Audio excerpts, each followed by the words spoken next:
Bismillahirrahmanirrahim. Assalamualaikum warahmatullahi wabarakatuh. Innal hamdalillah nahmaduhu wa nasta'inuhu wa nastaghfiruhu wa natubu ilaih. Wa na'udzu billahi min shururi anfusina wa min sayyiati a'malina. May yahdihillahu fala mudilla lahu wa may yudlil fala hadiyalah. Wa asyhadu an la ilaha illallah wahdahu la syarikalah wa asyhadu anna Muhammadan abduhu wa rasuluhu la nabiyya ba'dah. Ya ayyuhalladzina amanu taqullaha haqqa tuqatih wa la tamutunna illa wa antum muslimun. Ya ayuhan nasu taqu rabbakumul ladzi khalaqakum min nafsin wahidah wa khalaqa minha zawjaha wa batha minhuma rijalan katsiran wa nisaa'a wattaqullaha alladzi tasaaluna bihi wal arham innallaha kana 'alaikum raqiba. Ya ayyuhalladzina amanu taqullaha wa qulu qawlan sadida yuslih lakum a'malakum wa yaghfir lakum dhunubakum wa may yuti'illaha wa rasulahu faqad faza fawzan 'azima ma ba'd. فإن أصدق الحديث كتاب الله وخير الهدى هدى محمد صلى الله عليه وسلم وشر الأمور محدثاتها وكل محدثة بدعة وكل بدعة ضلالة وكل ضلالة في النار. Hadirin dan hadirat yang dirahmati oleh Allah Subhanahu wa taala. Alhamdulillah pada kesempatan kali ini kita dikumpulkan oleh Allah Subhanahu wa taala untuk sama-sama belajar tentang agama ya, bertafaqquh fid din. Meskipun hujan dari tahun lalu ya, dari 2019 sampai 2020 masih belum selesai ya. Alhamdulillah Allah memudahkan antum bisa melangkahkan kaki menuju Masjid Nurul Iman. Semoga semua langkah antum dicatat sebagai pahala di sisi Allah Subhanahu wa taala. Saya sampai ditanya ya, jadi enggak pengajian? Istri saya juga ditanya, jadi enggak pengajian? Kemudian beredar foto-foto ya, pada kebanjiran sana, kebanjiran sini, Masya Allah. Ya, Alhamdulillah Masjid Nurul Iman tidak kebanjiran. Baik, hari ini kita akan membahas tentang fikih thaharah, tetapi sebelum kita membahas tersebut, ada muqaddimah. Kali ini adalah awal dari belajar fikih. Ya, muqaddimah tentang ilmu fikih, tentang bagaimana tersebarnya fikih, tentang bagaimananya mazhab, apa itu mazhab. Ya, insyaallah di pertemuan yang pagi ini kita akan bahas itu semua. Nanti jam 1 baru kita mulai bahas tentang fikih air ya, atau fikih thaharah insyaallah taala. Baik, hadirin yang dirahmati oleh Allah Subhanahu wa taala ya. Kita membahas yang pertama tentang masalah fikih ya. Fikih ya secara bahasa ya, artinya faham. Secara bahasa. Ya. Orang yang disebut yafqah artinya dia faham. Seperti perkataan umat Syuaib, mereka berkata, ya Syuaibu ma nafqahu katsiran mimma taqul. Mereka berkata, ya Syuaibu ma nafqahu katsiran mimma taqul. Wa inna lanaraka fina dha'ifa. Yang artinya, wahai Syuaib, kami tidak paham kebanyakan yang kau ucapkan. Jadi fikih secara bahasa artinya pemahaman. Kemudian istilah fikih secara istilah ya. Ya. Maka secara istilah, kalau secara umum, istilah umum ya, fikih artinya ya memahami ilmu agama. Memahami ya ilmu agama. Umum termasuk akidah. Termasuk akidah dan adab. Semua yang berkaitan dengan agama maka disebut dengan fikih. Misalnya tentang akidah ada buku judulnya Al-Fiqhul Akbar. Al-Fiqhul Akbar ini karangan Imam Abu Hanifah ya, karya Abu Hanifah rahimahullahu taala. Ini pembahasannya tentang masalah akidah. Bahas tentang masalah akidah ya. Kemudian nanti dibahas juga. Semua masalah agama disebut dengan apa? Fikih ya. Oleh karenanya inilah yang dimaksud dengan sabda Nabi sallallahu alaihi wasallam, "Man yuridillahu bihi khairan yufaqihu fid din." Ya. Kemudian fikih fikih secara umum ya. Apa namanya? Fikih masalah hukum-hukum. Ya. Di sinilah sabda Nabi sallallahu alaihi wasallam, "Man yuridillahu bihi khairan yufaqihu fid din." Yufaqihu fid din.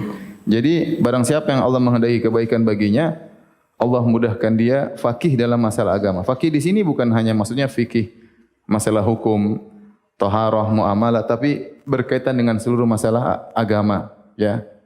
Liyatafaqahu fid din, juga firman Allah Subhanahu wa taala, liyatafaqahu fid din, agar mereka bertafaqquh dalam agama. Itu maknanya umum.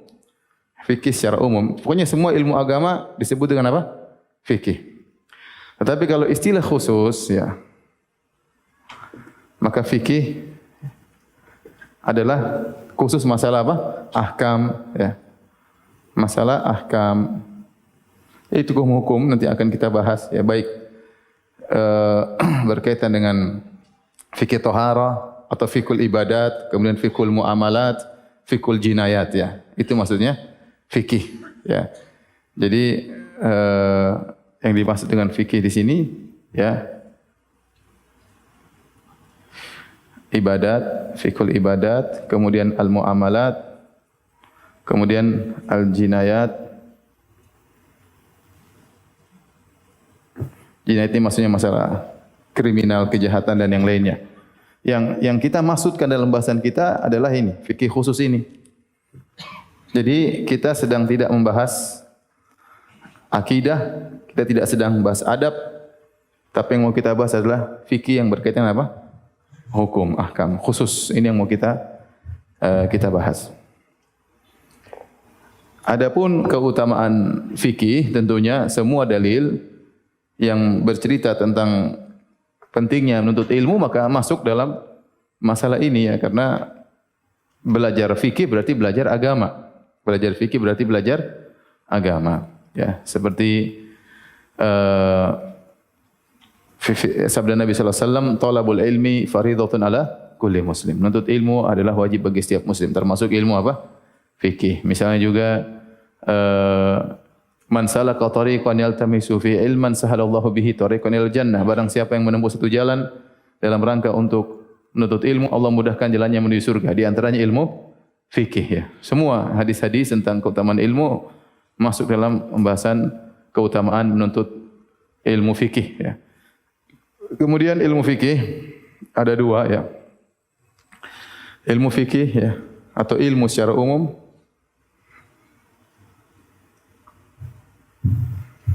Ilmu ya, agama, di antaranya ilmu fikih.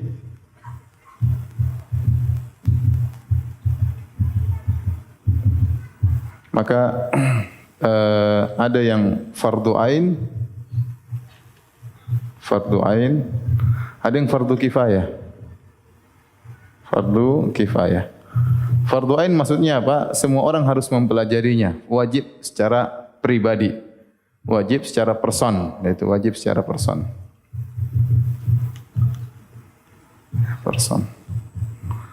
Adapun fardu kifayah, yaitu jika sebagian sudah menuntutnya, sudah mempelajarinya, maka tidak wajib bagi yang lain.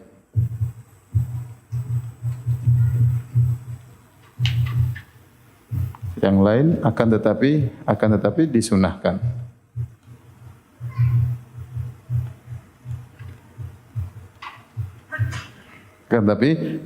Nah, mana ilmu yang fardu ain dan mana ilmu yang fardu kifayah? Ilmu yang fardu ain adalah ilmu ya, ilmu yang berkaitan dengan apa yang hendak dikerjakan oleh seorang.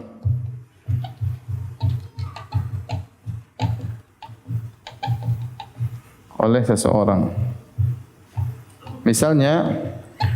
Misal orang yang ingin bermuamalah maka harus belajar fikih apa? Muamalah ya. Orang yang ingin jual beli maka wajib mempelajari fikih muamalah yang berkaitan dengan jual belinya. Tidak semua fikih muamalah. Malah yang berkaitan dengan jual beli yang tidak dia lakukan. Seperti itu. Orang yang ingin haji, maka dia harus belajar apa? Fikih haji ya. Orang yang ingin sholat, dia harus belajar fikih sholat. Intinya dia harus beramal, sebelum beramal harus berilmu. Jadi apa yang mau dia kerjakan, maka dia harus berilmu sebelum dia mengamalkannya. Itu dhabit atau kapan diketahui fikih ini wajib ain atau wajib kifayah. Seperti antum, apakah antum wajib belajar mustalah hadis? Jawabannya tidak. Mustalah hadis sebagian orang cukup, tidak seluruhnya harus belajar mustalah hadis. Tapi kalau antum ingin mensahihkan hadis atau mendhaifkan hadis, maka harus belajar apa? Mustalah hadis. Ya, harus belajar bahasa Arab dulu, belajar ini baru sampai mati belum tentu bisa. Contoh, seorang yang ingin umrah dia harus belajar fikih umrah. Seorang yang ingin nikah harus belajar fikih nikah. Itu global yang akan dia kerjakan. Apa syarat-syarat nikah, rukun-rukun nikah misalnya, dia harus tahu. Terlebih lagi orang yang ingin poligami harus belajar fikih poligami. Jangan nekat poligami tidak tahu fikihnya dan itu banyak yang terjadi. Nekat masuk dalam hutan poligami ternyata tidak bawa bekal. Akhirnya apa yang terjadi? Cekcok, perceraian dan yang lainnya. Ternyata tidak berilmu. Fardu kifayah, adapun tadi fardu kifayah adalah yang tidak wajib bagi setiap orang, ya artinya jika dikerjakan oleh sebagian orang maka sudah mewakili. Tapi kalau ada yang belajar maka sunnah, ya. Baik. Nah, nanti akan kita belajar bareng-bareng, ya. Ini sebagian fardu ain, sebagian fardu kifayah. Tapi kita ingin belajar ilmu, ya. Saya ingin ikhwan dan akhwat bisa melewati seluruh bab fikih dari awal sampai akhir ya. Paling tidak kita punya gambaran tentang Islam ya. Dengan secara global ya. Tidak semua saya detailkan tapi sebagian masalah saya detailkan, rata-rata saya akan sampaikan dengan global saja agar masalah fikih bisa kita lewati dengan sebanyak mungkin. Baik. Kalau sudah tolong dihapus ya.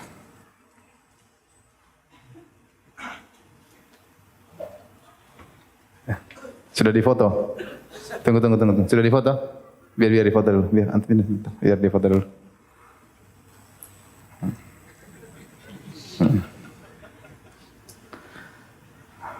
Para penuntut ilmu zaman now ya.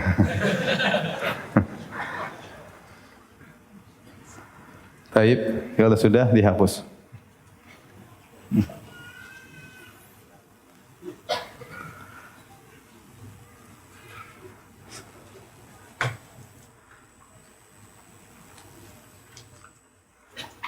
Setelah ini kita akan pelajari tentang sejarah tasyri', tarikh tasyri', bagaimana timbul pensyariatan ya.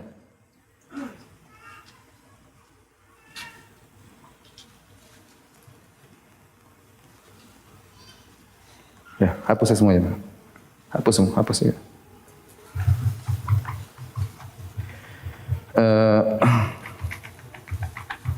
Fase fikih ya.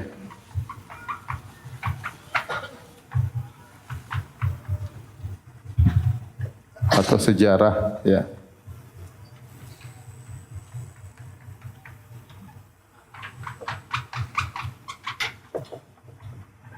Sejarah fikih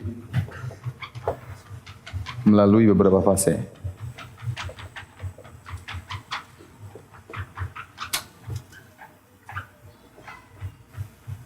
Fase tahapan. Marhalah.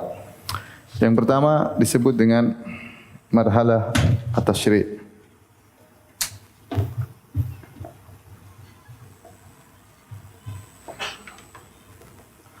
Fase pensyariatan. Kemudian yang kedua, marhalat al-fiqh qabla al-mazahib, yaitu fase perkembangan fikih sebelum muncul 4 mazhab. Kemudian yang tiga adalah al-madzahib. 4 mazhab. Ini adalah fikih zaman sekarang. Fikih zaman sekarang. Baik. Kita bahas dulu yang pertama, ya. Adapun fikih di awal munculnya marhalut tasyri', yaitu sejak kapan masanya? Sejak Nabi sallallahu alaihi wasallam diangkat menjadi nabi hingga kapan? Hingga wafat. Hingga wafat, ya. Hingga wafatnya Nabi sallallahu alaihi wasallam. Yang ini terbagi menjadi 2. Fase Mekah, Al-Ahdul Makki, fase Mekah, kemudian fase Madinah. Fase Mekah, berapa tahun Nabi sallallahu alaihi wasallam di Mekah? Sejak diangkat menjadi nabi 13 tahun. Ini 13 tahun. Maksudnya hukum-hukum syariat datang. Karena hukum syariat muncul sejak Nabi jadi Nabi, Nabi meninggal selesai. Islam sudah sempurna. Allah mengatakan, "Al-yauma akmaltu lakum dinakum wa atmamtu 'alaikum ni'mati wa raditu lakum al-Islam madina." Aku telah sempurnakan agama kalian untuk kalian dan aku telah menyempurnakan nikmatku bagi kalian dan aku ridha Islam menjadi agama bagi kalian. 13 tahun di Mekah, kemudian di Madinah berapa tahun? 10 tahun. Baik. Di fase Mekah, ya, fokus akidah. Fokus masalah akidah. Makanya dalam hadis, ya, Aisyah ditanya, apa yang pertama kali turun? Maka Aisyah menjelaskan, yang pertama kali turun syariat adalah tentang al-jannah wan nar, tentang surga dan apa? Neraka, tentang akidah. Karena kalau pertama kali turun, jangan berzina, orang-orang akan berzina. Kalau pertama kali turun, jangan minum khamar, orang akan minum apa? Khamar. Maka di fase Mekah, ya, kita dapati ayat-ayat rata-rata berkaitan dengan masalah apa? Akidah. Hanya sedikit masalah fikih.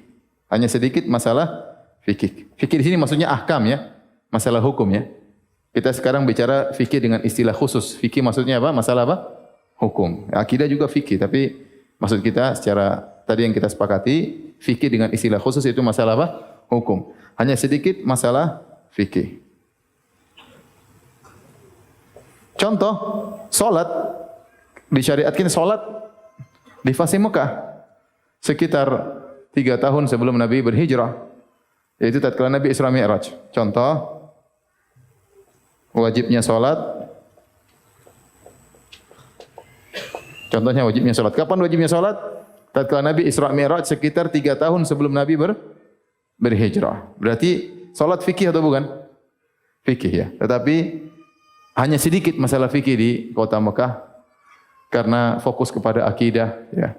Belum juga terbentuk negara Islam. Nah, ketika Nabi pindah ke Madinah berhijrah, maka hukum fikih banyak di sini, ya. Ya, kebanyakan tentang masalah fikih. Masalah fikih dengan tetap perhatian terhadap akidah.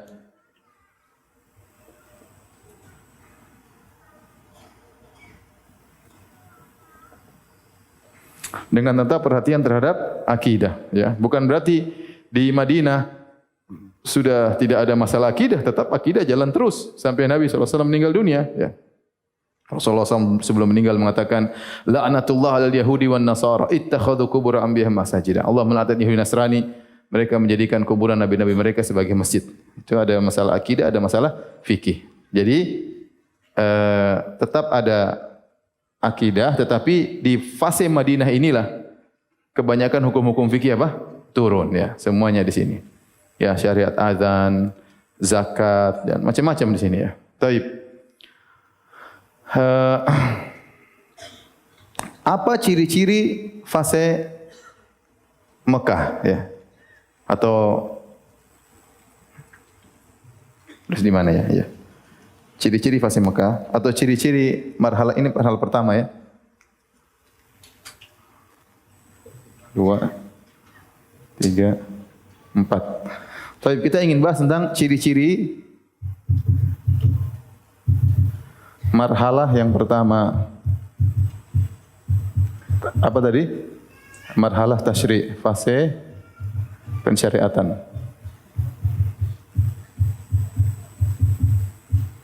Ya, ciri-cirinya di antaranya ya. Sumbernya Al-Quran dan apa? Al-Quran dan As-Sunnah, hadis. Baik. Hadis ya, kita dapati ternyata Allah Subhanahu wa taala berfirman, "Wa ma yantiqu 'anil hawa." Nabi sallallahu alaihi wasallam tidak pernah berbicara dengan hawa nafsunya. In huwa illa wahyu yuha. Apa yang dia ucapkan semua adalah dari wahyu Allah Subhanahu wa taala. Kemudian juga Abdullah bin Amr bin As radhiyallahu taala anhu, dia mengatakan, "Kuntu aktubu kulla syai'in." Ya, dulu aku mencatat semua yang aku dengar dari Nabi sallallahu alaihi wasallam. Hatta nahatni Quraisy. Sampai akhirnya orang Quraisy melarangku dan mengatakan, "Taktubu anhu kulla syai'in wa huwa basharun yatakallam fil ghadab war ridha." Ya, kau mencatat semua yang diucapkan oleh Rasulullah, wahai Abdullah bin Amr bin As. Sementara Rasulullah Muhammad itu seorang manusia, terkadang dia marah, terkadang dia apa? Senang. Masa semua dicatat? Akhirnya aku pun berhenti dari mencatat hadis, kata Abdullah bin Amr bin As. Berhenti. Akhirnya aku laporkan kepada Nabi sallallahu alaihi wasallam, maka Nabi sallallahu alaihi wasallam mengatakan, "Uktub ya fa walladhi nafsu Muhammadin bi yadihi ma yakhruju minhu illa al-haq."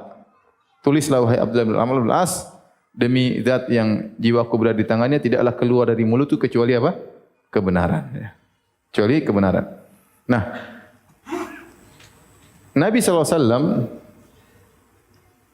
terkadang berijtihad ya, jadi masalah hadis ya. Ada yang menambahkan yang ketiga disebut dengan ijtihad Nabi ya.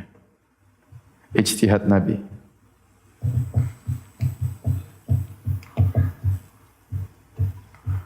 Namun yang benar ijtihad Nabi ini ya, ada dua kemungkinan. Kalau dibiarkan oleh Allah,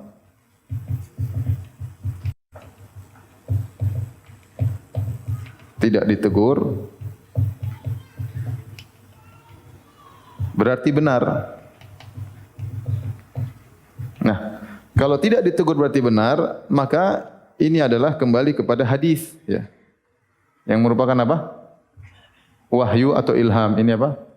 Wahyu atau ilham dari siapa? Allah. Kalau ternyata salah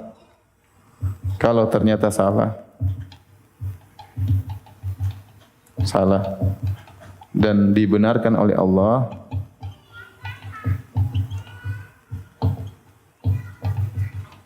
berarti dia hakikatnya kembali kepada Al-Quran ya. Hakikatnya kembali kepada Al-Quran. Dan Nabi SAW berapa kali ditegur oleh Allah Subhanahu wa taala. Maksud saya, ijtihad Nabi ini bukan sumber hukum tersendiri. Nabi kalau berijtihad ada dua kemungkinan. Dia langsung dari wahyu ya. Atau ditegur oleh Allah, salah maka diperbaiki oleh Allah, maka kembali kepada apa? Al-Quran. Makanya Nabi dalam beberapa kali kejadian ditegur seperti abasa wa tawalla an ja'ahul a'ma. Nabi berpaling dari Ibnu Ummi Maktum, maka Nabi ditegur oleh Allah Subhanahu wa taala. Nabi pernah menyolatkan orang munafik, maka Allah tegur ya. Kata Allah Subhanahu wa taala, "Wala tusalli ala ahadin minhum mata abada." Jangan kau salat sama orang munafik, sudah meninggal jangan disolatin. Nabi sallallahu alaihi wasallam juga pernah meminta fidyah kepada tawanan perang Badar, maka Allah tegur ya. maka nabiyin ayyakuna lahu asra hatta yuskhina fil ard. Tidak pantas bagi nabi untuk menerima tebusan. Jadi beberapa kali Nabi ditegur oleh Allah. Seperti Nabi waktu mengharamkan madu gara-gara untuk menyenangkan istrinya, Allah tegur, ya yuhan nabi lima tuharrimu ma ahallallahu lak. Tapi intinya Nabi beristihad mungkin, dan Nabi beristihad, tetapi istihadnya cuma dua. Kalau benar maka itu kembali kepada hadis. Kalau salah ditegur oleh Allah maka kembali kepada apa? Al-Quran. Ya, kembali kepada Al-Quran. Ya. Nah, bagaimana ini semua sampai kepada kita? Tentunya sampainya Al-Quran dan hadis-hadis Nabi SAW melalui jalur para sahabat. Dahulu Nabi punya sekretaris yang banyak yang disebut dengan kutabul wahyi, para pencatat wahyu. Ya, ada Abu Bakar, ada Muawiyah bin Abi Sufyan, ada Zaid bin Sabit. Ya, ada banyak sahabat ya. Sebagai kutabul wahyi, tukang pencatat wahyu dari Nabi sallallahu alaihi wasallam. Al-Qur'an mereka catat. Al-Qur'an turun mereka catat ya. Mereka catat. Kemudian juga banyak sahabat yang mencatat hadis ya. Rasulullah sallallahu ya menyuruh mereka mencatat hadis. Kata Nabi sallallahu alaihi wasallam, "Uktubu li Abi Syah." Catatlah untuk si Abi Syah karena Abi Syah kurang kuat hafalannya atau gimana, suruh catat oleh Nabi sallallahu alaihi wasallam. Demikian juga Nabi menyuruh mereka untuk menghafal ya. Nadarallahu ra'an sami'a maqalati fa'au'aha. Ya. Ya, fa hafidhaha kama sami'a fa rubba muballighin aw aminas sami'. Kata Nabi sallallahu alaihi wasallam, semoga Allah menjadikan wajah seorang bersinar bercahaya yang mendengar sabdaku, kemudian dia menghafalkannya, kemudian dia menyampaikan sebagaimana dia hafal, dan bisa jadi yang disampaikan lebih paham daripada yang mendengar langsung. Intinya ya, banyak dalil-dalil menganjurkan untuk mencatat Al-Qur'an dan hadis. Oleh karenanya Al-Qur'an diriwayatkan dengan mutawatir, hadis juga diriwayatkan oleh para sahabat. Baik, ini ciri-ciri marhal pertama. Yang pertama masalah sumber, yaitu Al-Qur'an dan hadis. Kemudian yang kedua ya,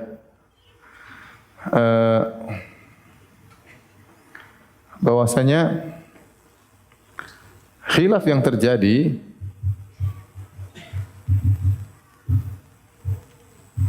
sangat sedikit ya,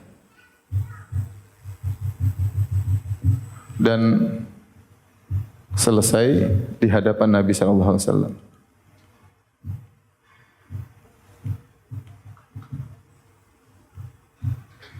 Ya.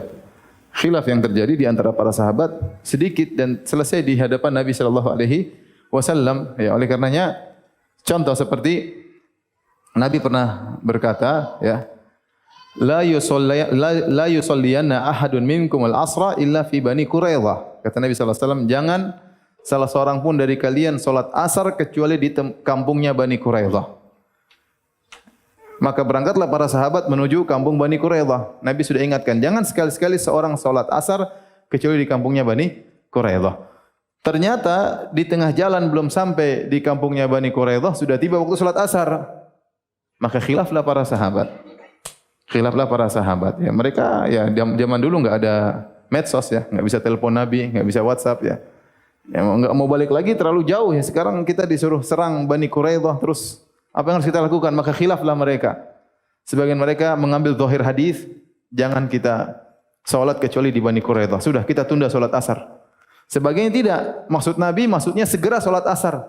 Kita disuruh cepat berangkat ke Bani Quraidah. Maksud Nabi jangan kalian salat asar kecuali di Bani Quraidah. Maksudnya segera berangkat, jangan tunda-tunda keberangkatan kalian. Dan jika kalian mendapat salat asar tengah jalan, maka salatlah. Akhirnya sebagian salat di tengah jalan. Sebagian sudah sampai dulu baru salat. Dan ini khilaf di kalangan para sahabat.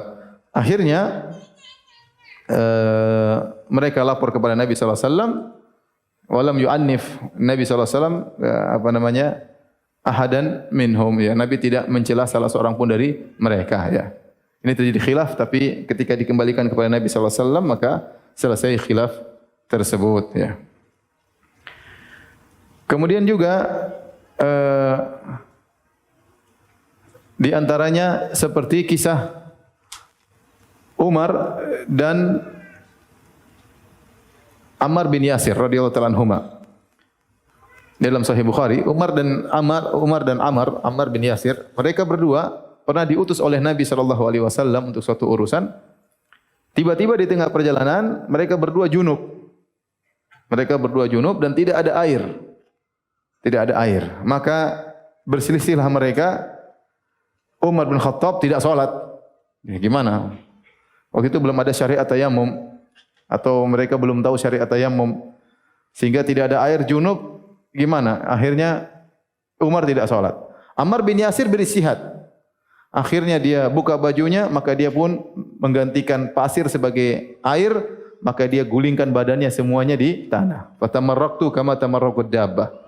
Aku pun bolak-balikan badanku di pasir seperti hewan yang berputar-putar ya. Kemudian mereka sampai kepada Nabi sallallahu alaihi wasallam, maka Nabi mengatakan, "Inna ma yakfika an taqula bi yadayka hakadha." Wahai Ammar, sebenarnya sudah cukup. Enggak usah badanmu semua aku kasih pasir. Cukup tangan dan apa? Wajah, selesai. Jadi khilaf tapi selesai di hadapan Nabi sallallahu alaihi wasallam ya. Karena Nabi sallallahu alaihi wasallam masih hidup di antara mereka ya. Taib. Jadi kita tahu dari sini bahwasanya ingat ya, pensyariatan hanya berlaku di zaman ini. Nabi meninggal, syariat sudah apa? Selesai. Tidak ada Jibril turun lagi kasih wahyu, enggak ada. Ya. Jibril alaihissalam sudah selesai tugas yang beri wahyu. Maka Nabi SAW meninggal dunia, selesai pensyariatan. Kemudian di antara ciri berikutnya, di antaranya syariat tatkala itu turun secara banyak syariat turun secara bertahap. Bertahap, tidak langsung. Contoh ya, contoh. Misalnya misalnya salat ya. Salat. Pertama kali salat bertahap. Pertama wajib salat malam. Di awal Islam. Ya. Allah berfirman, "Ya ayyuhal muzammil qumil laila illa qalila nisfahu wa inqus minhu qalila aw zid alaihi." Tatkala turun ayat Al-Muzammil, maka Nabi salat malam dan para sahabat juga salat malam, itu berlaku sampai setahun.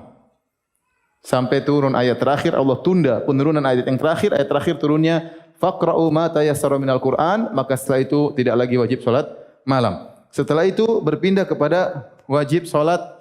Sebenarnya mengatakan, kata Ibnu Hajar rahimahullah, sebenarnya berpendapat wajib salat cuma 2 waktu. Wajib salat 2 waktu. Waktu pagi dan petang. Setelah itu kemudian Isra Mi'raj, wajib salat 5 waktu. Pas Isra Mi'raj wajib salat berapa? 5 waktu, tetapi 2 rakaat 2 rakaat. Tetapi 2 rakaat 2 rakaat. Kecuali salat maghrib, tetap 3 rakaat. Kecuali salat maghrib. Kecuali maghrib 3 rakaat. Semuanya 2 rakaat. Duhur 2 rakaat, asar 2 rakaat, maghrib 3 rakaat, isya 2 rakaat, subuh 2 rakaat. Baru kemudian tatkala di Madinah, baru kemudian berubah menjadi yang seperti sekarang. Seperti sekarang. Sekarang yang 2 rakaat, 2 rakaat hanya ketika safar. Hanya ketika safar. Ya, berarti lihat bagaimana marhalah tentang salat pun berubah-ubah, tidak langsung satu kali satu model ya. Ini ciri tatkala itu. Kemudian contohnya yang kedua, misalnya puasa. Puasa yang pertama wajib adalah puasa Asyura. Puasa Asyura. Asyura. Dulu puasa Asyura hukumnya wajib.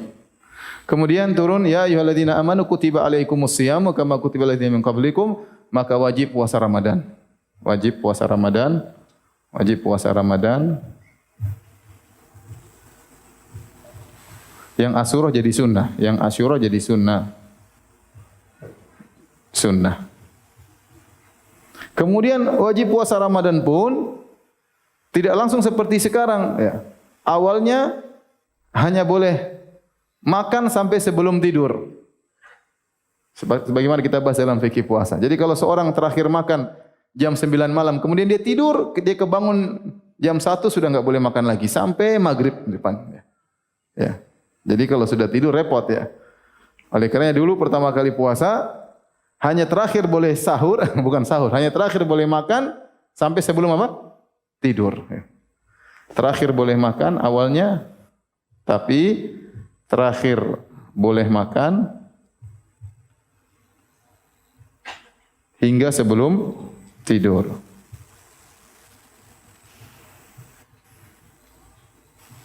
Baru seperti yang sekarang.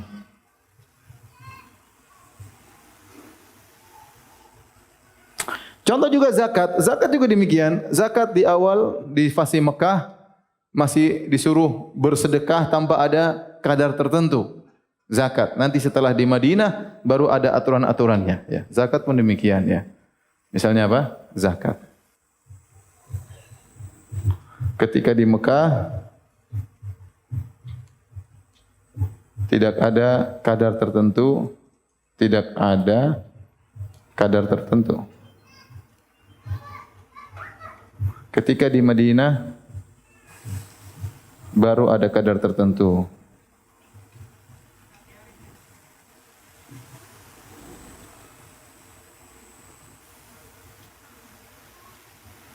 Demikian juga contoh lain misalnya haramnya khamr. Haramnya khamr contohnya di sini ya. Haramnya khamr.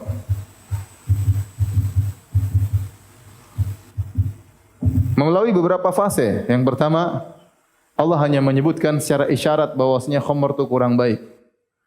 Wa min thamaratin nakhili wal a'nabi tattakhiduna minhu sakaran wa rizqan hasana dalam surat An-Nahl. Ya, kata Allah Subhanahu wa taala di antara buah-buah dari korma dan anggur kalian menjadikannya sebagai khamr dan rizki yang baik. Isyarat bahwasanya khamr tidak baik, tapi belum diharamkan. Ya, kenapa Allah tidak langsung mengharamkan? Karena dulu orang Arab benar-benar gila khamr ya. Benar-benar gila khamr, bahkan khamr merupakan tanda kesuksesan. Kalau sudah minum khamr berarti orang berhasil ya. Paham? Jadi sehingga banyak sekali namanya abyat khamriyah, yaitu syair-syair mereka tulis tentang khamr, tentang warna khamr, tentang cawan khamr, tentang bangkrut gara-gara beli khamr.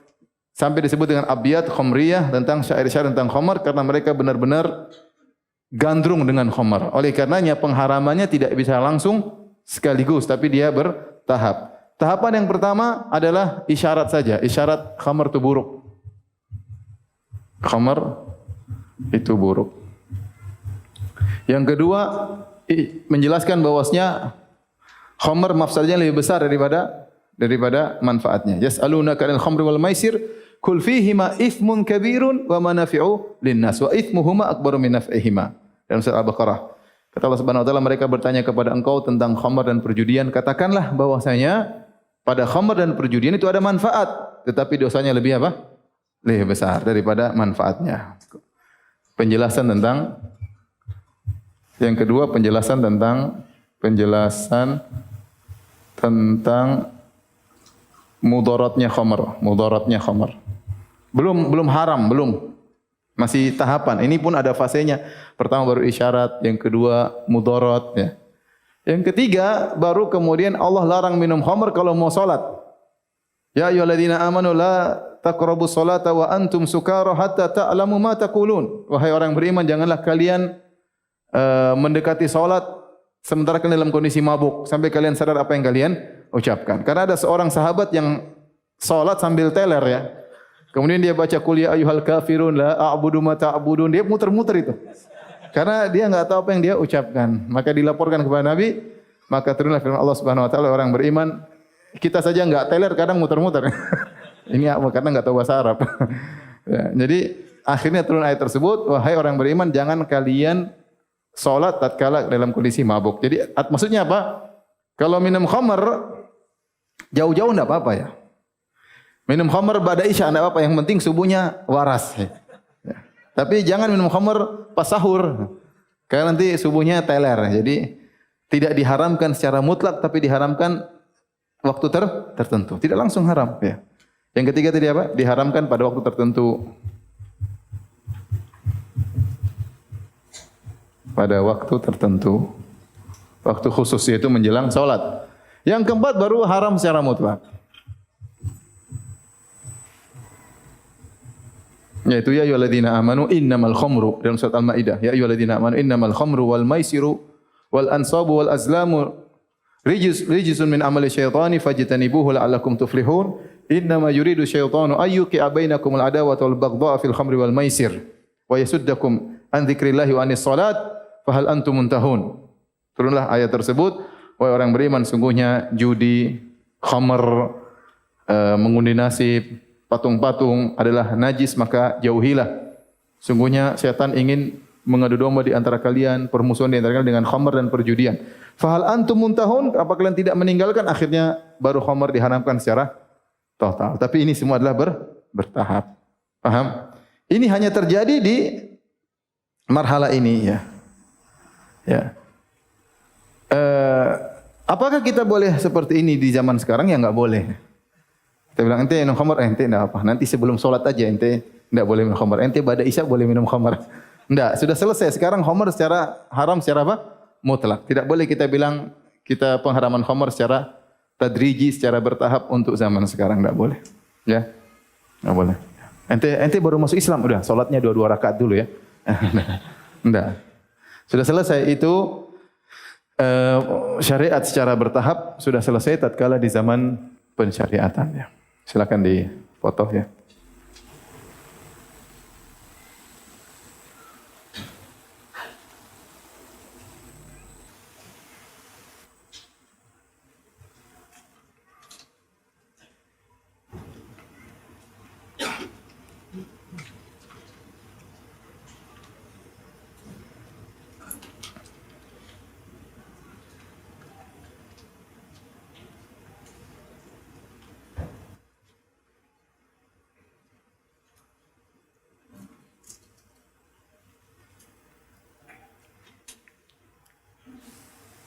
Kalau sudah tolong dihapus ya.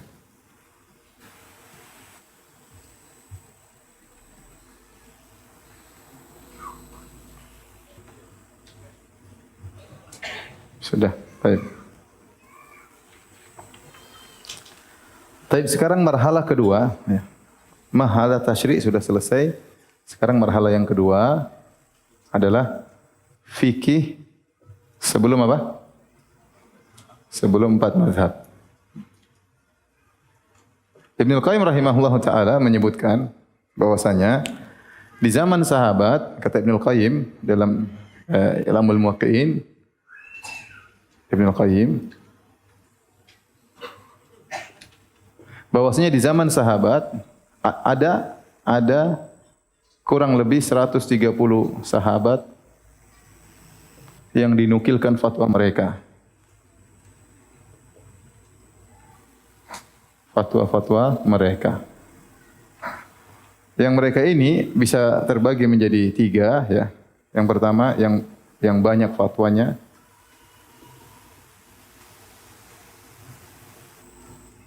Ini seperti contohnya adalah Umar radhiyallahu taala anhu, kemudian Ali radhiyallahu taala anhu, kemudian Aisyah, kemudian Zaid bin Sabit, Ibnu Abbas, kemudian Ibnu Umar ya. Kemudian Ibnu Mas'ud. Kemudian yang fatwanya ini kalau di masing-masing dikumpulkan bisa disusun dengan buku yang tebal ya. Kemudian yang fatwanya sedang ya. Tidak terlalu banyak. Kemudian yang fatwanya sedikit. Artinya saya ingin menjelaskan ini buat apa? Menjelaskan bahwasanya fikih berkembang ya. Para sahabat dahulu mereka berfatwa, tentunya mereka berfatwa dengan ilmu yang sampai kepada mereka karena mereka adalah murid-murid Nabi sallallahu alaihi wasallam. Di antara fatwanya yang tidak terlalu banyak misalnya Abu Bakar. Apakah Abu Bakar radhiyallahu taala anhu tidak banyak berfatwa? Iya, karena Abu Bakar setelah Nabi sallallahu alaihi wasallam meninggal dia hanya sibuk dengan sebagai khalifah dan masa kekhalifahannya cuma 2 tahun ya.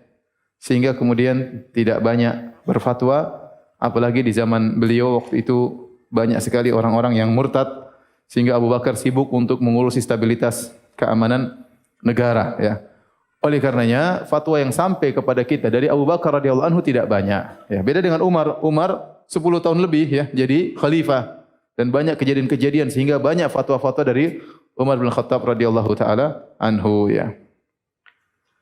Yang mutawassitun yang fatwanya tidak banyak atau hanya sedang, misalnya Abu Bakar, Utsman, Ummu Salamah, Anas, Abu Sa'id Al-Khudri, Abu Hurairah, Abdullah bin Amr bin As, Abdullah bin Zubair, Abu Musa Al-Asy'ari, Jabir, Mu'adz bin Jabal, Sa'ad bin Abi Waqqas, Salman radhiyallahu taala anhum. Ini di antara para sahabat yang fatwanya sedang.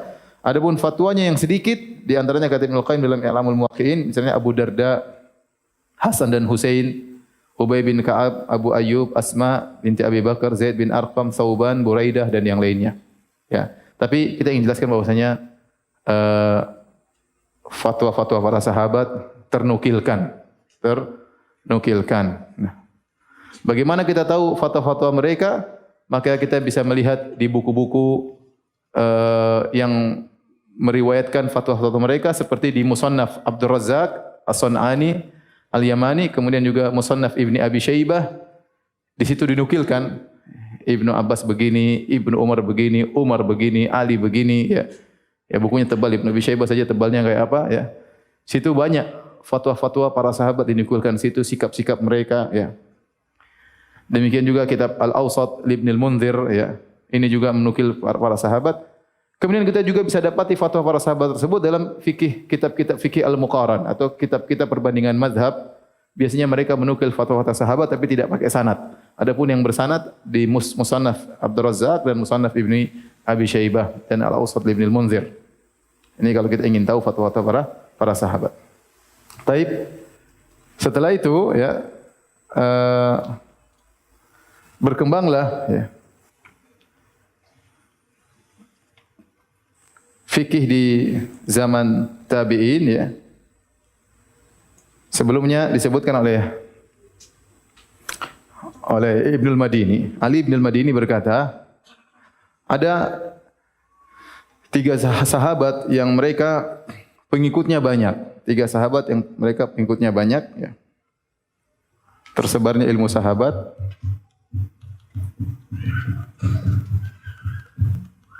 Kata Ali bin Al-Madini 3 orang, yaitu Zaid bin Sabit, Ibnu Abbas dan Ibnu Mas'ud. Zaid bin Sabit yang pertama di Madinah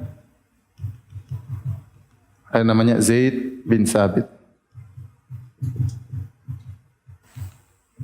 radhiyallahu anhu yang disertai juga dengan Ibnu Umar. Disebutkan Ibnu Umar mengambil ilmu juga dari Zaid bin Sabit. Adapun di Mekah, maka yang di Mekah adalah Ibnu Abbas. Ibnu Abbas radhiyallahu taala anhu. Adapun di Irak atau di Kufah ya, maka adalah Ibnu Mas'ud. Ibnu Mas'ud radhiyallahu taala anhu ya. Tentu ada sahabat-sahabat yang lain banyak di Madinah ya. Ada sahabat yang lain juga di Mekah, ada sahabat yang lain juga di Irak, tetapi maksud saya yang benar-benar ilmu mereka berkembang, banyak murid-muridnya, pengikut-pengikutnya adalah 3 orang ini ya. Zaid bin Sabit, kemudian Ibnu Umar, Ibnu Abbas dan Ibnu Mas'ud. Maka dari situ berkembang banyak para ulama di zaman mereka ya. Seperti di Madinah maka muncullah beberapa tabi'in ya. Tabi'in di antaranya adalah Salim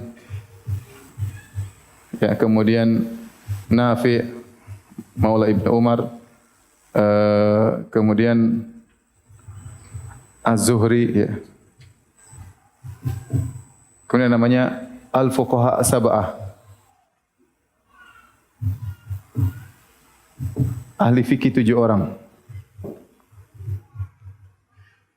Ya, yang dikenal mereka adalah ahli fikih 7 orang ya, sebagaimana disebutkan dalam suatu syair ya. Idza qila man fil ilmi sab'atu abhurin riwayatuhum laysat anil ilmi kharijah faqul Ubaidullah Urwah Qasimu Sa'idun Abu Bakrin Sulaimanu Kharijah. Jika ditanya kepada engkau, siapakah 7 ahli fikih yang ada di Madinah? Ya, maka jawabannya adalah Ubaidullah bin Abdullah bin Utbah yang pertama, yang kedua adalah Urwah ibnu Zubair, anaknya Abdullah bin Zubair, tabi'in. Kemudian yang ketiga Qasim bin Muhammad, yang keempat Sa'id ibn al-Musayyib, kemudian yang kelima adalah Abu Bakar, kemudian yang keenam adalah Sulaiman bin Yasar, yang ketujuh adalah Kharijah bin Zaid. Ya, itu telah 7 fuqaha yang tersebar di Madinah. Adapun di Mekah, di antara tabi'in yang terkenal ahli fikih, ya, seperti ya Atha, rata-rata adalah murid Ibnu Abbas. Atha bin Abi Rabah, kemudian Ikrimah maula Ibnu Abbas, ya, kemudian di antaranya Mujahid, ya, Mujahid bin Jabr, kemudian di antaranya juga Taus ibnu Kaisan, ya, Taus. Ya.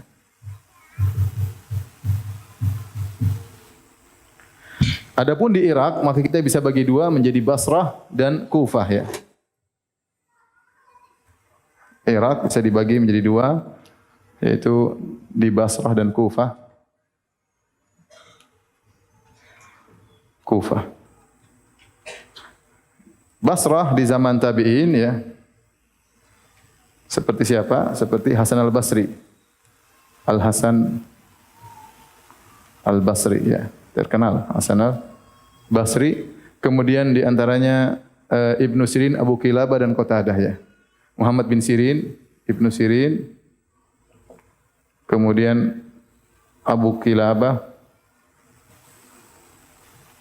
dan Qatadah. Ini semua para tabi'in. Adapun di Kufah, ya, ada namanya tabi'in, namanya Alqamah, ya. Kemudian Ibrahim An-Nakhai, kemudian ternyata Masruq, ya. Masruq. Kemudian Abidah As-Salmani.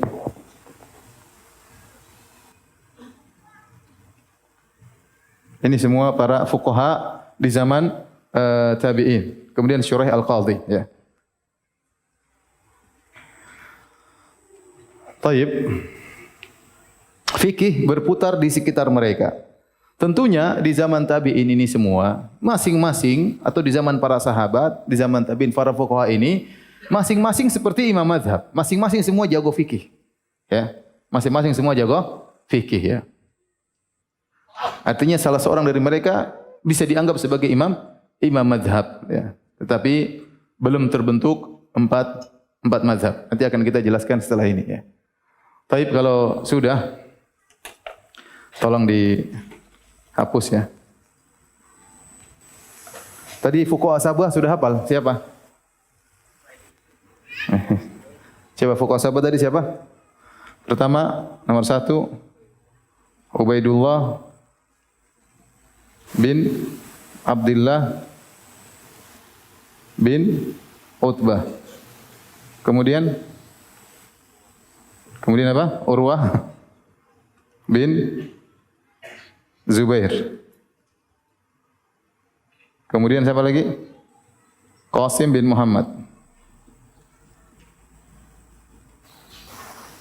Kemudian siapa lagi? Sa'id bin al-Musayyib.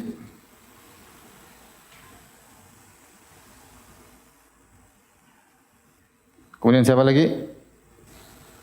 Abu Bakar bin Abdurrahman al-Makhzumi.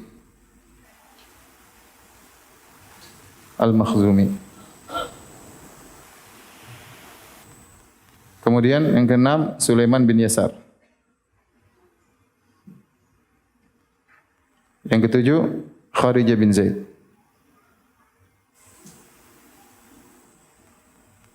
Baik. Kalau sudah tolong dihapus.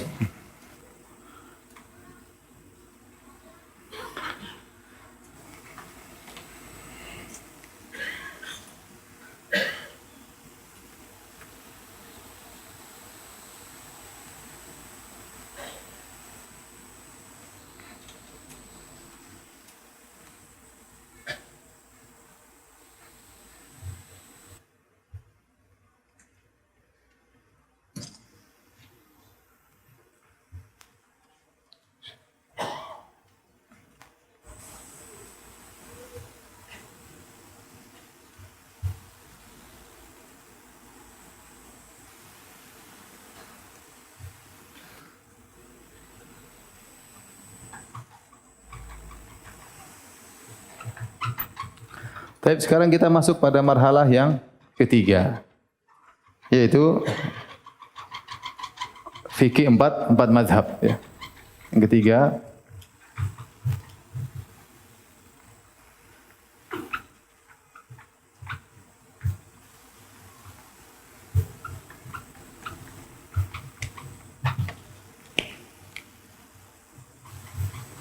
fikih empat mazhab. Tapi kita akan jelaskan tentang keterkaitan ya ilmu tersebut sampai kepada para imam empat mazhab. Ya. Jadi jangan sampai orang menyangka para imam tersebut mereka asal ngomong tanpa dalil, tidak. Ilmu mereka juga kalau bahasa kita nyambung ya, nyambung sampai kepada para sahabat sampai kepada Nabi SAW. Hanya saja cara pandang mereka berbeda. Insya Allah nanti kita jelaskan. Tapi kalau kita bagi tadi tentang kota-kota, tadi ada kota apa? Madinah, kemudian Mekah, kemudian Kufah ya. Hah? Iya, Irak, Kufah di Irak ya. Kemudian Madinah tadi kita bilang ada sahabat siapa? Zaid bin Sabit. Zaid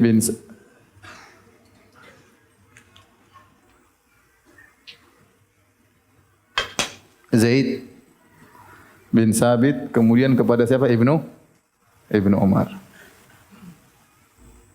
Kemudian Ibnu Umar, sini ada di bawahnya ada namanya Salim, ada juga Nafi. Salim Ibnu Umar, anaknya Ibnu Umar, Nafi maulanya, budak Ibnu Umar yang dia bebaskan. Kemudian dari Salim ada namanya Az-Zuhri, seorang tabi'in yang terkenal ya, Az-Zuhri. Kemudian Imam Malik bin Anas bin Malik Al-Asbuhi ya, rahimahullahu taala. Kemudian Malik bin Anas, Imam Syafi'i, Asy-Syafi'i. Syafi'i kemudian apa? Ahmad bin Hanbal. Taib. Di Mekah ada namanya Ibnu Abbas radhiyallahu taala anhuma. Kemudian mengambil Ibnu Abbas di antaranya Amr bin Dinar.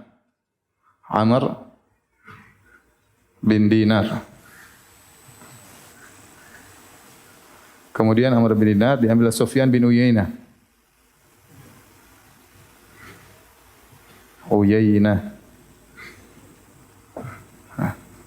Kemudian Kufah ada namanya Ibnu Mas'ud radhiyallahu taala anhu. Kemudian diambil oleh Alqamah,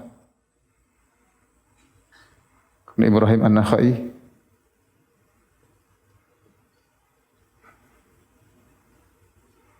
kemudian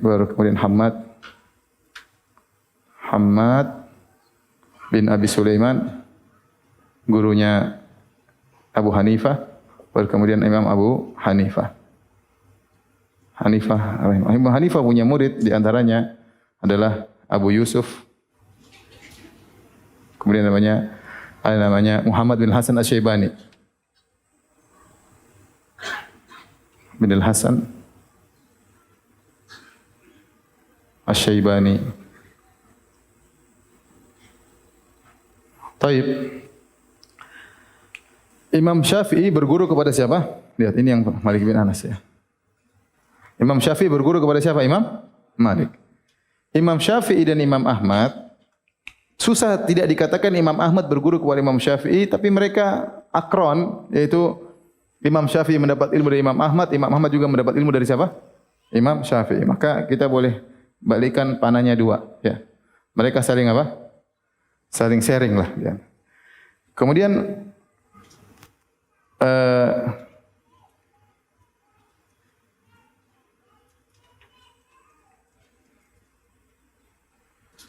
Sufyan bin Uyainah ya, juga Imam Syafi'i mengambil ilmu dari Sufyan bin Uyainah, dan Sufyan bin Uyainah juga ilmunya diambil oleh Imam Ahmad bin Hanbal ya.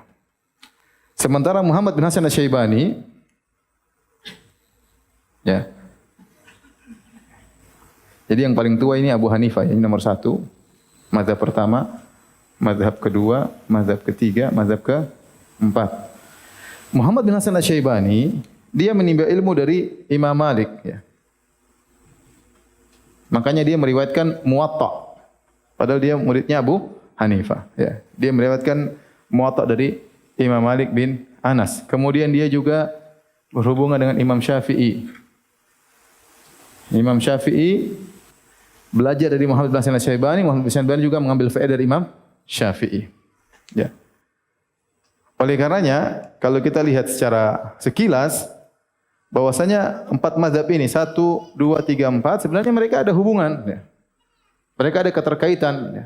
Ya, mereka ada keterkaitan. Ya. Hanya saja memang Abu Hanifah yang paling tua. Abu Hanifah lahir pada tahun 80 Hijriah, meninggal pada tahun 150 Hijriah. Di tahun Abu Hanifah meninggal, lahir Imam Syafi'i. Ada yang mengatakan di hari yang sama. Jadi Imam Abu Hanifah meninggal tahun 150 Hijriah, Imam Syafi'i lahir. Imam Syafi'i lahir. Abu Hanifah lahir tahun 80, wafat tahun 150 Hijriah. Imam Malik bin Anas lahir tahun 93 Hijriah, wafat pada tahun 179 Hijriah. Imam Syafi'i lahir pada tahun 150 Hijriah, wafat pada tahun 204 Hijriah. Imam Ahmad bin Hanbal lahir 164 Hijriah dan wafat pada tahun 241 Hijriah. Tapi kalau antum lihat secara sekilas, bahwasanya mereka ini bukan ngarang agama sendiri, tetapi mereka juga ada kaitannya dengan sahabat yang lain. Ya. Baik. Paham atau tidak? Ada perbedaan-perbedaan, adalah perbedaan sudut pandang. Ya. Baik, di zaman ini juga ada tokoh-tokoh imam mazhab yang lainnya tapi sudah tidak berlanjut ilmu mereka sampai sekarang ya. Di antaranya tokoh imam mazhab yang lain.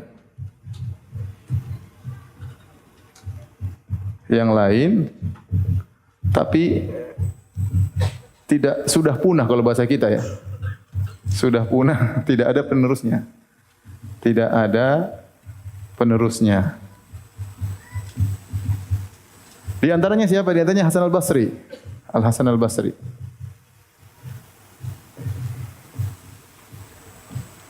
Kemudian antaranya Al-Auza'i.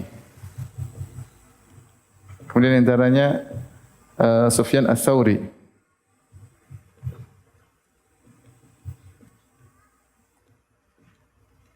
Di antaranya Sufyan ibn Uyainah.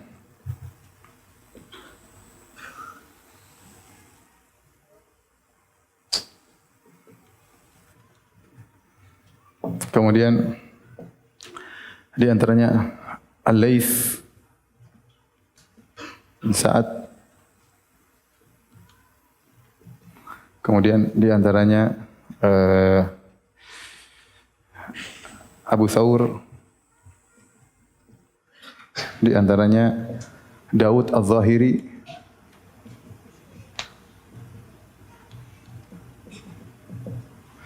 Di antaranya adalah Ibnu Jarir At-Tabari.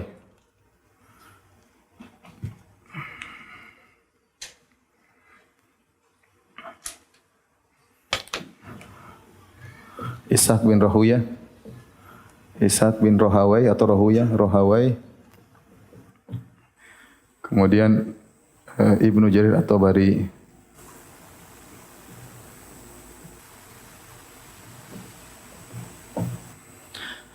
Hasan al-Basri ini wafat pada tahun 110 Hijriah. Al-Auza'i 157 Hijriah. Laits bin Sa'ad ya 175 Hijriah. Ibnu Uyainah 198 ya. Abu Thawr ini Ibnu Jarir 310 Hijriah. Ishaq bin Rahuyah 238 Hijriah. Daud Al-Zahiri ya, 280 Hijriah. Abu Thawr saya lupa, sekitar gitulah ya. Sufyan ats-Tsauri ya satu berapalah ya. Intinya ya mereka ini Sufyan ats-Tsauri 161 ya.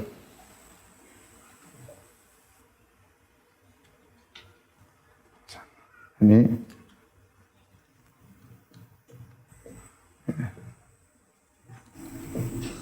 Ini semua mereka sepadan dengan Abu Hanifah, Imam Malik, Imam Syafi'i, Imam Ahmad. Mereka sepadan. Pakar-pakar ilmu semuanya. Mereka ini semua. Tetapi ilmu mereka tidak ada penerusnya sehingga mazhab mereka tidak berkembang. Jadi jangan dibayangkan bahwasanya mazhab cuma 4. Mazhab itu banyak ya. Mazhab itu banyak. Tetapi tidak semua ilmu mereka tercatat. Ya. Di antara yang masih bertahan sampai sekarang cuma 4 mazhab. Mazhab Abu Hanifah, mazhab Malik bin Anas, Syafi'i, Ahmad bin Hanbal. Mazhab Zahiri pun sudah tidak ada kecuali yang dinukil oleh Imam Ibn Hazm dalam kitabnya Al-Muhalla. Adapun penerusnya tidak ada. Sebagai suatu madrasah yang besar, mazhab Zahiri sudah tidak ada ya. Nah, ini semua adalah para ulama mazhab yang masing-masing boleh kita katakan sebagai ulama mazhab, masing-masing punya murid. Tetapi murid-murid mereka tidak melanjutkan ilmu mereka sehingga terputuslah silsilah ilmu mereka, saat ini sudah enggak ada lagi. Tetapi perkataan-perkataan mereka ini masih sering dinukilkan dalam buku-buku fikih. Ya, dalam buku-buku fikih dinukilkan, demikian juga dinukil oleh misalnya Abu Isa At-Tirmidzi dalam Sunan Tirmidzi berkata Auza'i berkata Sufyan Ats-Tsauri dan yang lainnya. Ya.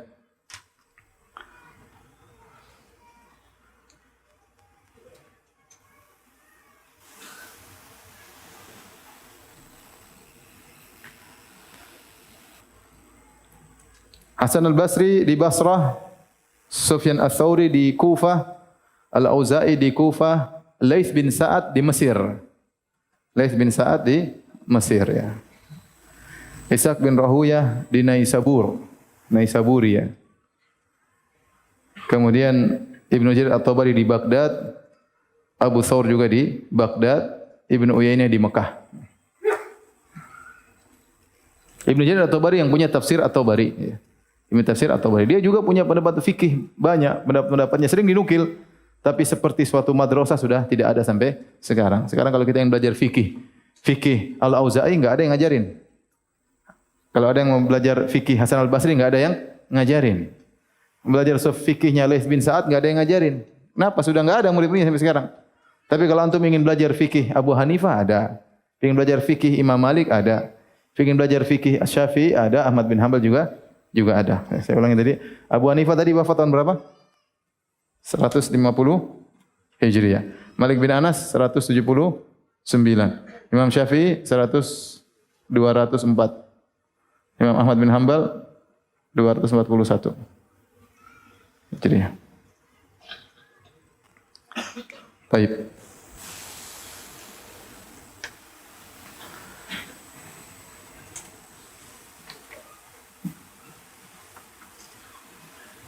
Baik, setelah ini kita akan bacakan sedikit tentang biografi atau mazhab-mazhab tersebut secara ringkas ya.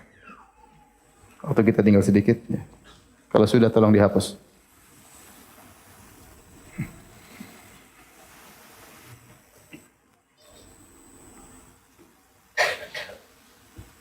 Belum sebentar.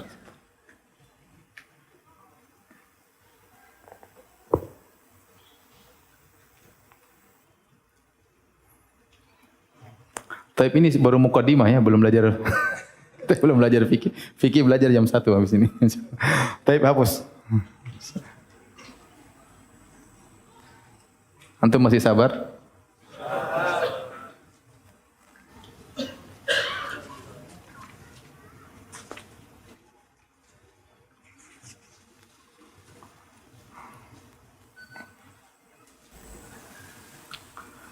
Baik.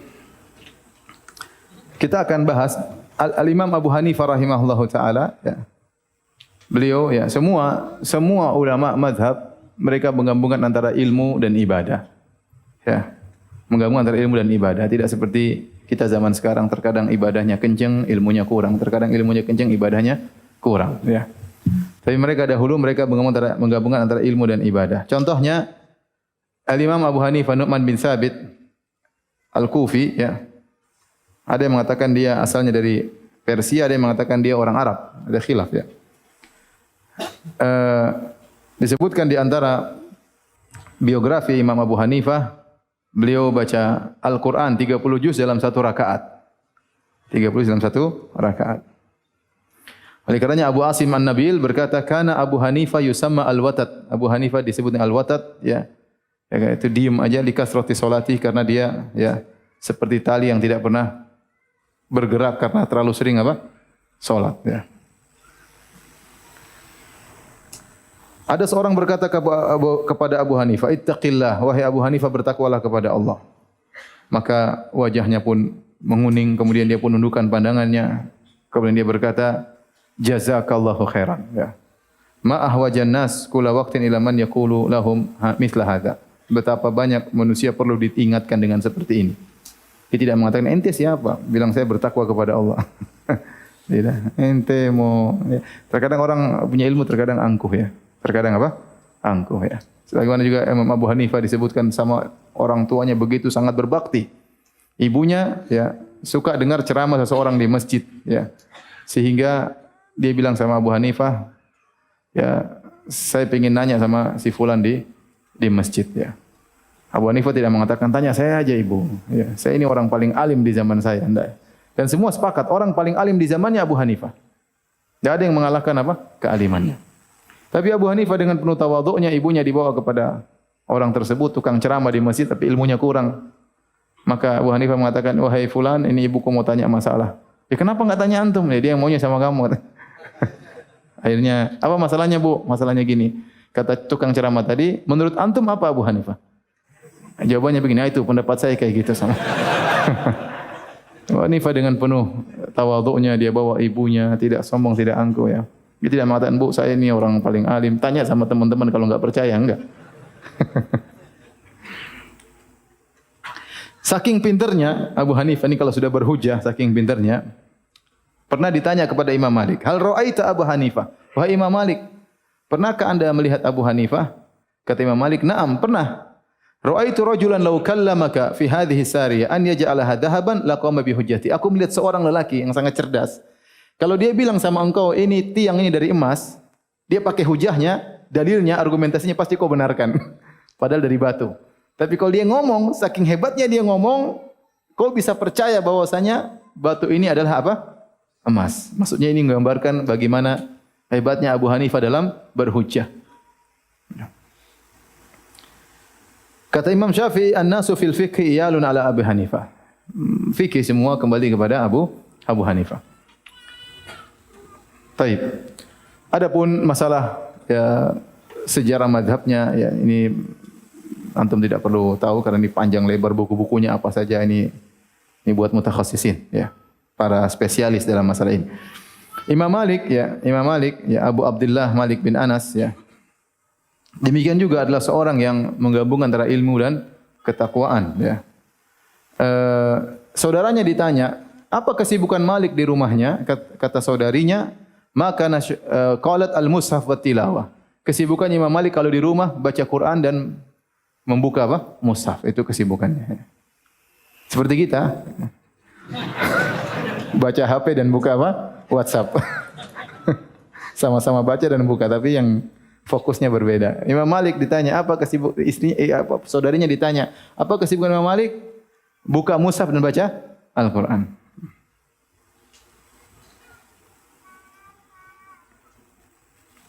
Dalam satu hadis Rasulullah SAW berkata, la yadribun nasu akbadal ibili fi talabil ilmi fala yajiduna a'lam min alimil Madinah." Ya.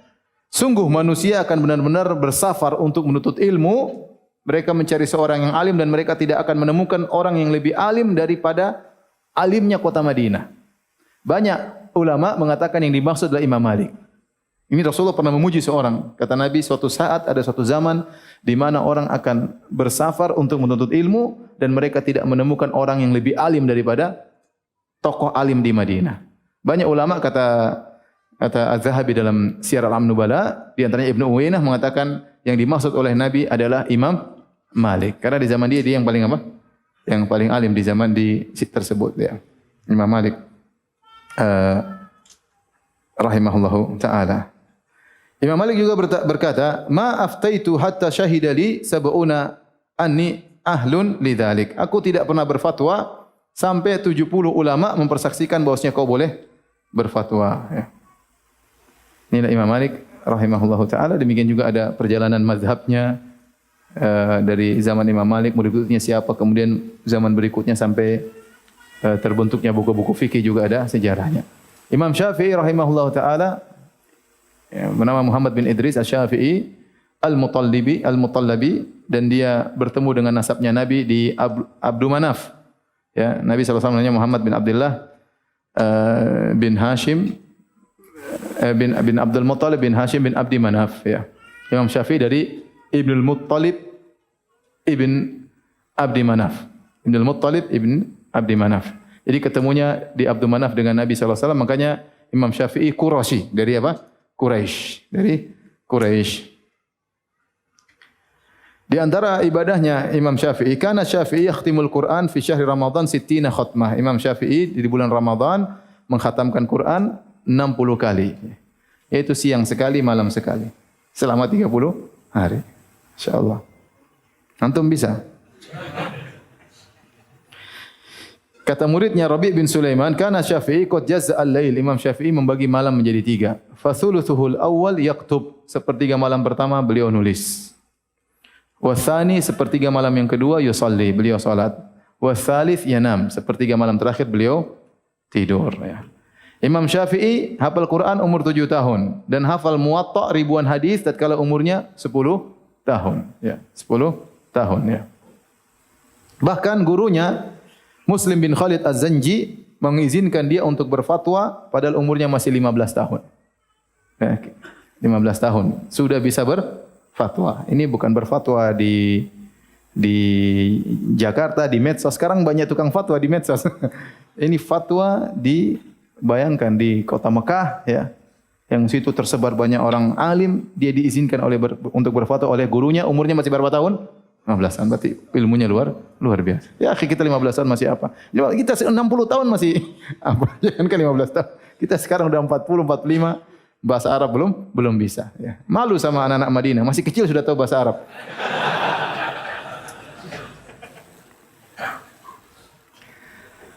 Kemudian mazhab Syafi'i juga dibahas panjang lebar, ada qaul qadim, qaul jadid, kemudian murid-muridnya siapa, macam-macamnya. Itu pada kesempatan yang lain insyaallah taala. Mazhab yang terakhir yang masyhur adalah mazhab Ahmad bin Hanbal, mazhab Hambali, ya. Beliau dikenal dengan hadis, ilmu hadis, ya. Beliau menghafal alfi hadis, yaitu 1 juta hadis beliau hafal.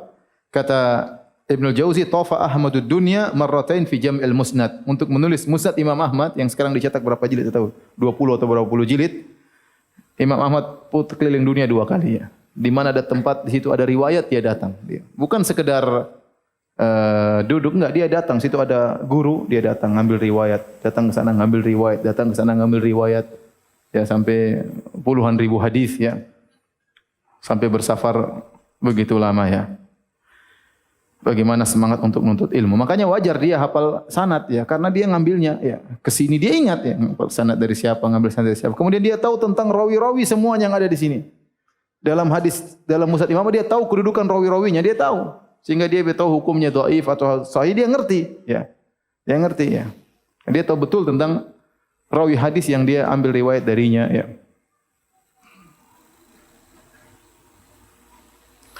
Adapun ibadah dan ketakwaannya, ya, Imam Ahmad kalau kebiasaannya setiap hari salat 300 rakaat. Kalau sakit setelah dicambuk, beliau lemah, akhirnya salatnya 150 rakaat, ya. Antum sehari berapa rakaat? 17. 5 waktu. Alhamdulillah. Daripada tidak sama sekali. Bayangkan bagaimana ibadahnya luar biasa. Kemudian beliau berusaha, kata beliau, "Maka katabtu haditsan ila waqad amiltu bihi." Aku tidak mencatat satu hadis pun kecuali aku kerjakan. Sampai suatu hari aku mencatat suatu hadis bahwasanya ihtajaman Nabi sallallahu alaihi wasallam wa a'ta Aba Thaibah dinaran. Nabi pernah dihijamah, kemudian Nabi kasih 1 dinar kepada orang yang menghijamahnya. Maka saya pun praktekkan, saya dihijamah, dibekam, kemudian saya berikan pembekamnya 1 dinar. Intinya inilah bagaimana para imam-imam mazhab yang mereka orang-orang yang saleh, bertakwa, ahli hadis, ya, ahli fikih, ya. Maka tentunya secara global ya, kalau seorang bermadhab maka dia berusaha, artinya dia belajar ilmu dari warisan dari ilmunya Imam Ahmad, misalnya bermadhab Hambali. Seorang bermadhab Syafi'i berarti dia belajar fikih melalui warisan ilmunya Imam Syafi'i dengan metodenya Imam apa? Syafi'i. Barang siapa yang bermadhab Hanafi berarti dia belajar ilmu fikih melalui metode madhab Imam Abu Hanifah. Barang siapa bermadhab Maliki berarti dia belajar ilmu agama melalui metodenya Imam Malik. Dan kita tahu masing-masing ilmunya luar biasa, ahli hadis dan ahli fikih ya. Dari sini kita tahu bagaimana sikap yang benar terhadap mazhab. Bahwasanya mazhab ya, terutama 4 mazhab ya. Mereka adalah para imam, 4 imam mazhab yang Allah jadikan mereka sebab untuk menjaga agama ini ya. Kita tahu bahwasanya ilmu agama terjaga dengan 4 imam tersebut ya. Ada imam yang lain tapi ilmu mereka tidak diwariskan. Jadi di antara sebab Allah menjaga agama Islam dengan adanya 4 imam mazhab tersebut ya. Dan mereka orang-orang yang alim dan pakar menggabungkan antara ilmu dan ibadah. Oleh karenanya para ulama ya sepakat bahwasanya boleh bermadhab. Karena bermadhab itu intinya kita belajar melalui metode si fulan. Ya.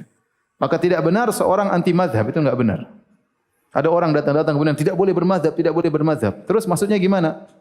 Belajar sama siapa? Ya sudah, belajar sama saya saja ya. Ya berarti madhabmu berarti. Berarti saya belajar sekarang madhabmu lah. Daripada madhab ente, mending madhabnya Imam Ahmad. Ente sehari sholat berapa rakaat? Maksud saya, ya bermadhab itu boleh. Ya. Yang tidak boleh nanti kalau fanatik. Ya. Adapun bermadhab boleh. Ya, ya bermadhab. Terutama orang awam, dia kalau tidak mengerti tentang dalil, tidak mengerti mentarjihkan, maka dia boleh ya bermadhab. Enggak ada masalah.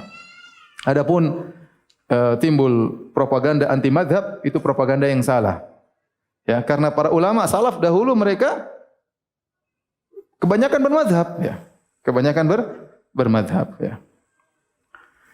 Contoh, kita bilang Ibnu Taimiyah Hambali. Ibnu Taimiyah apa? Hambali. Muhammad bin Abdul Wahab apa? Hambali. Kita bilang ulama sekarang sunnah. Ibnu Utsaimin Hambali. Kemudian Ibnu Baz apa? Hambali. Ya. Ulama-ulama dahulu juga misalnya Al-Muzani, Syafi'i ya. Banyak ya. Ya, penulis-penulis buku akidah, Al-Lalakai, kemudian Al-Khallal Hambali, Al-Lalakai Syafi'i ya. Banyak ya, ahli-ahli yang menulis buku-buku akidah, mereka rata-rata bermadhab ya. Rata-rata bermadhab. Oleh karenanya tidak boleh kita mencela madhab dan tidak mengapa seorang berafiliasi kepada madhab. Saya bermazhab demikian. Artinya saya belajar fikih dengan metode seperti ini. Itu enggak ada masalah ya. Bahkan para ulama mengatakan kalau ingin belajar fikih, sebaiknya belajar fikih mazhab terlebih dahulu supaya kita tahu betul bagaimana metodenya. Setelah itu kalau kita sudah punya ilmu, kita boleh banding-bandingkan. Itu cara belajar metode fikih yang terbaik ya. Taib. Yang tidak boleh bagaimana? Yang tidak boleh ta'assub, fanatik. Seperti berkata bahwasanya ya saya akan tetap Hambali. Ya, misalnya sampai saya mati pun saya akan tetap apa? Hambali. Saya tidak mau berubah sama sekali ke mazhab yang lain misalnya. Ini tentu berlebih-lebihan ya.